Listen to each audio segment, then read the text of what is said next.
નમસ્કાર મારા વહાલા વિદ્યાર્થી મિત્રો, આજે વાત કરીશું ધોરણ 6 વિષય વિજ્ઞાનના ચેપ્ટર નંબર 8 પ્રકાશ, પડછાયો અને પરાવર્તનના સ્વાધ્યાયનું સંપૂર્ણ વિદ્યાર્થી મિત્રો સોલ્યુશન આપણે આ વિડીયોની અંદર કરવાના છીએ। એ પહેલા ચેનલની અંદર પ્રથમ વખત આવ્યા છો તો મિત્રો ચેનલને ખાસ સબસ્ક્રાઇબ કરી દેવા માટે વિદ્યાર્થી મિત્રો તમને અમારી નમ્ર વિનંતી છે। તો વિદ્યાર્થી મિત્રો, પહેલો પ્રશ્ન છે કે નીચેના બોક્સને યોગ્ય ક્રમમાં ગોઠવો જેથી અપારદર્શક પદાર્થોને સમજી શકાય છે। તો અપારદર્શક પદાર્થો પડછાયો બનાવે છે, આ પ્રકારે આપણે ગોઠવવાના રહેશે। નંબર 2, નીચેના પદાર્થોને અપારદર્શક, પારદર્શક અને પારભાષક અને પ્રકાશિત કે અપ્રકાશિત વર્ગીકૃત કરવાના છે।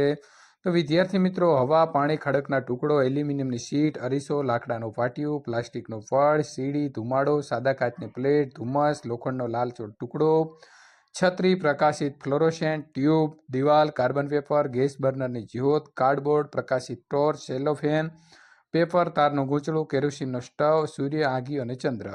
તો વિદ્યાર્થી મિત્રો, હવે આપણે અહીં કરીશું એમને અલગ અલગ કરીશું। પ્રથમ હવા છે તો હવા પારદર્શક હોય છે અને મિત્રો અપ્રકાશિત આવશે।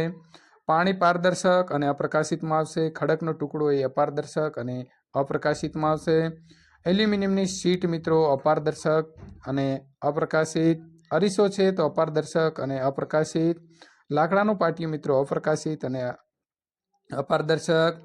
પ્લાસ્ટિકનું પડ જે છે પારભાષક આવશે અને અપ્રકાશિત। સીડી છે તો અપારદર્શક અને મિત્રો આવશે અપ્રકાશિત। ધુમાડો જે છે તો ધુમાડો પારભાષક અને અપ્રકાશિત। સાદા કાચનો પ્લેટ, ત્યાર પછી મિત્રો સાદા કાચની પ્લેટ, ધુમ્મસ, લોખંડનો લાલચોળ ટુકડો છે અપ્રકાશિત અપારદર્શકમાં આવશે। તો વિદ્યાર્થી મિત્રો, છત્રી જે છે તે અપારદર્શક અને અપ્રકાશિતમાં આવશે, તો આ પ્રકારે તમારે ટીક માર્ક કરવાના રહેશે। ત્યાર પછી આગળ વાત કરીશું આપણે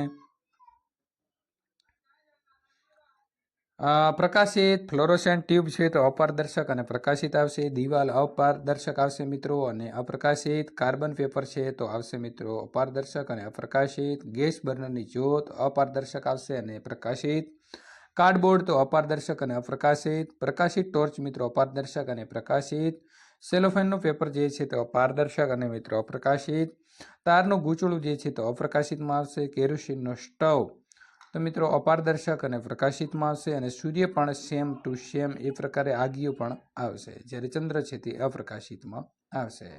વિદ્યાર્થી મિત્રો, પ્રશ્ન નંબર 3, શું તમે એવો કોઈ આકાર બનાવવાનું વિચારી શકો છો કે જેને એક રીતે પકડવામાં આવે તો વર્તુળાકાર પડછાયો પડે અને બીજી રીતે પકડવામાં આવે તો વિદ્યાર્થી મિત્રો લંબચોરસ પડછાયો પડે? તો હા વિદ્યાર્થી મિત્રો, આપણે એવી ઘણી બધી વસ્તુઓ છે કે તેને એક રીતે પકડવામાં આવે તો વર્તુળાકાર પડછાયો અને બીજી રીતે પકડવામાં આવે તો લંબચોરસ પડછાયો પડે। દાખલા તરીકે નાળાકાર સીડી, તો પડછાયો જે છે તે વિદ્યાર્થી મિત્રો અહીં પડદો આપેલો છે, નાળાકાર અને પ્રકાશનું કિરણ।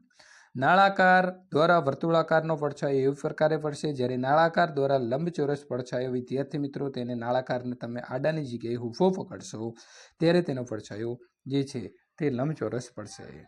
પ્રશ્ન નંબર 4, સંપૂર્ણ અંધારાવાળા રૂમમાં જો તમારી સામે અરીસો રાખે તો શું તમને અરીસામાં તમારું પરાવર્તન દેખાશે? તો ના, સંપૂર્ણ અંધારાવાળા રૂમમાં પ્રકાશના અભાવના કારણે મિત્રો છબી બની શકતી નથી, માટે અરીસાના અંદર પરાવર્તન દેખાશે નહીં। વિદ્યાર્થી મિત્રો, ત્યાર પછીના પાઠનું સોલ્યુશન મેળવવા માટે અહીં આપેલી એન્ડ સ્ક્રીન ઉપર ક્લિક કરીને મેળવી શકો છો।